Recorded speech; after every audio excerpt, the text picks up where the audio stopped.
Yesterday, it was revealed that Aaron Hernandez had a severe case of CTE. The testing was done on Hernandez's brain after he committed suicide in April at the age of 27. The CTE Center at Boston University found that Hernandez had stage 3 of the disease, which his lawyer said was the most severe case ever seen for a person of Hernandez's age.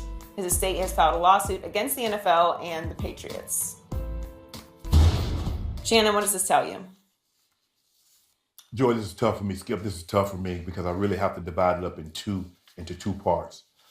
Over the last few years, what we've learned about this deadly disease, CTE, is that repeated head trauma, not from a single concussion, but because the head collide on numerous plays throughout the course of a game, that a player or an athlete that's a combat sport or football or whatever the case may be, Skip, greatly increases his chance of suffering from this disease. And I don't want to use Aaron Hernandez as the baseline for 27-year-old football players and this disease, because you have to have you have mitigating factors with him. We know for a fact that he had a history of drug abuse. He lost his father at a very young age. Yep. So we don't know how much that played a role into this. He played 44 NFL games. He played 40 college games. He played 28 high school games. Yet the only people that are being sued by his estate is the NFL and the New England Patriots. Not the University of Florida, not the NCAA, not his high school, not the district. The NFL and the New England Patriots. Skip, now we know for a fact that he had issues in college. He had so many issues and red flags, some teams took him completely off their board. Yep. This is why New England was able to get a first-round talent in the third round. So we know those things. See, what we're trying to do here is that we're trying to rationalize irrational behavior. He played his last game at 23 years of age in the NFL? Took his life at 27? 40 games, that's what he played. That's 44 games, including the playoff skip. That's what he played. For me, and I don't know if they're trying to pass the cup of sympathy and empathy around, but when it comes to him, I have none. I have empathy and I have sympathy for the lives that he ruined. One, Odin Lloyd, who mom will never, ever get to hug her son again. He will never, ever be able to give his mom grandchildren. I empathize and I have sympathy for them. The lives that Aaron Hernandez ruined, his family, his daughter. Now she's going to read what her father did and what type of person that he was. That's who I empathize for. The CTE, I don't look. Should I automatically jump to the conclusion that every 27-year-old that's playing football has the brain of his? I don't know. Like I said, Skip, I don't know if he's the baseline that we want to use, given the circumstances that we know about his off the field behavior. It's, for me, there's no longer can an NFL player, I don't know the risk. Maybe I get to say it, Skip. I didn't even know what a concussion was. Got your bell rung, you got dinged, I saw stars. Yep. Over the last 5 years, even over the last 10 years, we know more.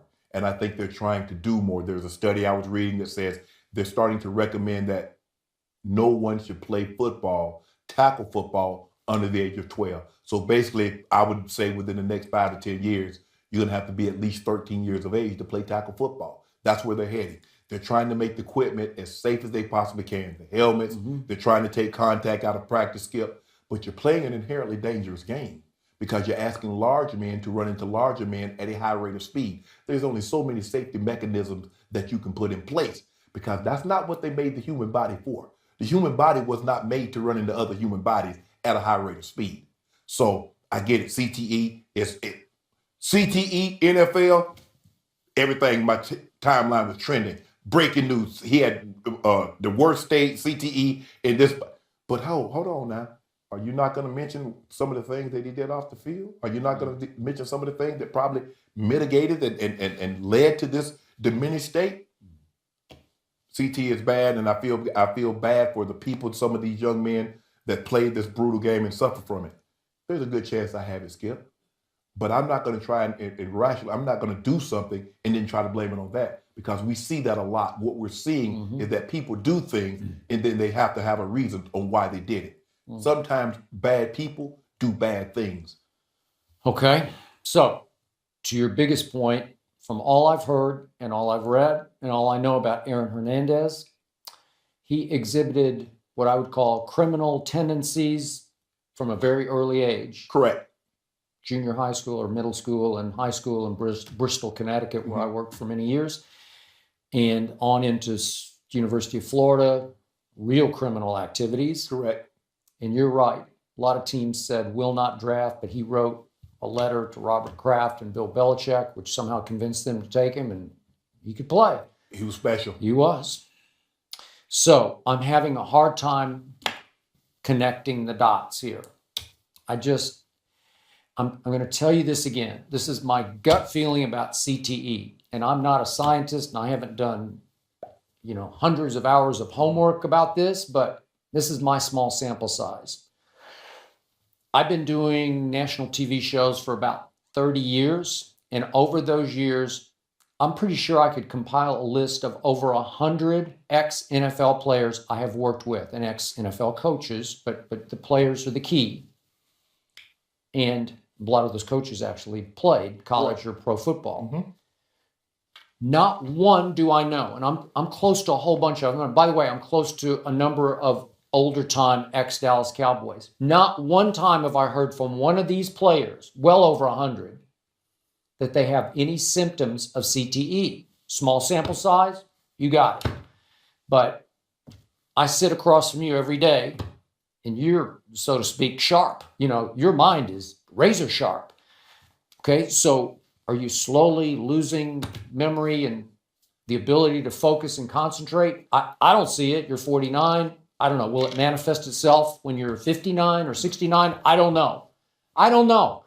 But I want to point out that I read a piece on yahoo.com that was posted, I think, just a couple of days ago by a neuropathologist named Dr. Peter Cummings. And I don't want to get too technical here, but he studies brain trauma for a living. And he has now carefully studied all the data compiled about CTE because he has an 11-year-old son who is begging him to play football. And he said that he had, for the last 3 years, banned football from his household. Can't even watch a game because he read all the horror stories about CTE, and there's no way he wanted his son, his only son, to even get exposed enough to football to start getting the itch to play. Right. So he did his study, and he makes a big point. I'm not paid by the NFL. I have no affiliation to the NFL. And Dr. Cummings discovered that the scientific evidence to support the media's anti-football narrative is, to quote him, lacking. In fact, he said he found bodies of evidence to the contrary. He says that quite a few members of the medical and the research communities are also voicing serious doubts about the current state of science linking concussion to CTE. Right. I'm just throwing out the other side of this story to you. And Dr. Cummings concludes, we do not have a complete picture of what causes CTE or how common it is among NFL players just yet. It might not be concussion, Skip. It's repeated head trauma. Skip, here's the thing. Do I forget things? Yes, but I'm 49. I'm not 29. Do I get upset? Am I moody at times? Yes. As cancers are moody sometimes, Joe. Crab, we get moody. Okay, I get it. But at what part do we grow? Do we age? And people say, you know what? He's just aging. Are we supposed to have a 70-year-old supposed to have the mind of a 21-year-old that's healthy? I mean, at some point in time, we don't run as fast. Well, is it because I got CTE or because I got something? I don't run as fast at 70 as I did at 25. At what point in time is attrition? Things happen. I don't have the same. Can I just recall? I got great recall, but I can't recall things as I once could. But I like to think it's age. You get older. You don't do things. Things don't come as quickly. But I mean, at some point in time, we got to factor in all the mitigating circumstances. People that they play football. Okay, and they commit suicide, and we automatically, well, it was football related. Okay, what about his relationship? Was he married? No. Was he divorced? Was he happily married? What is his financial? All those things weigh in, Skip. Yep. But we just want to lump all this because the NFL, we just want to pile all of this on. The dude played 44 games. I played over 300 football games, collisions in my life. So To me, high school footballs can be worse than pro football because you have no idea what you're doing and you're already big and strong and fast enough to create damage. And you hit every day in high school Oh. football. We hit every day. We used to have, we wore, and early, like I said, early in the NFL, we had on pads every day. You thudded up twice a day in training camp. You put people on the ground. But as the NFL and people have tried to understand more, they've tried to do more to try to protect the They guys. have. But moving forward, guys, Yep. there's something called assumption of the risk. You know I that there's agree with you. risks are involved Correct. in playing pro football. Are you willing to assume those risks for financial reward?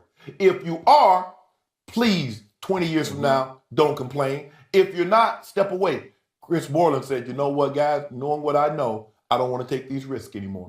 There are several guys that said, you know what, knowing what we know, I'm done with it.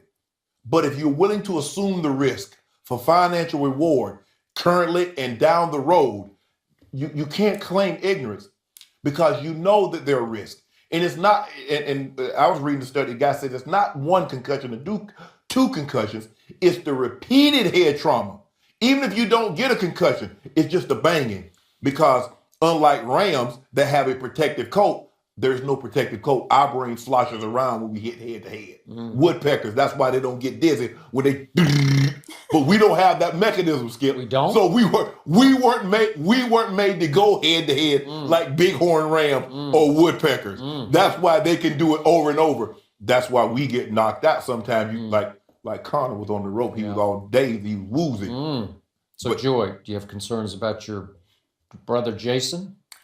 I mean, Jason is in good health, but obviously it's something that you think about every day. But there's so much medical confusion about it. You know, it's a brutal game. We know that it's a collision sport, and you take risks. But I will say, I would encourage my nephews to play baseball. You know, Yeah, golf. guaranteed contracts, golf. You know, Guaranteed tennis, money.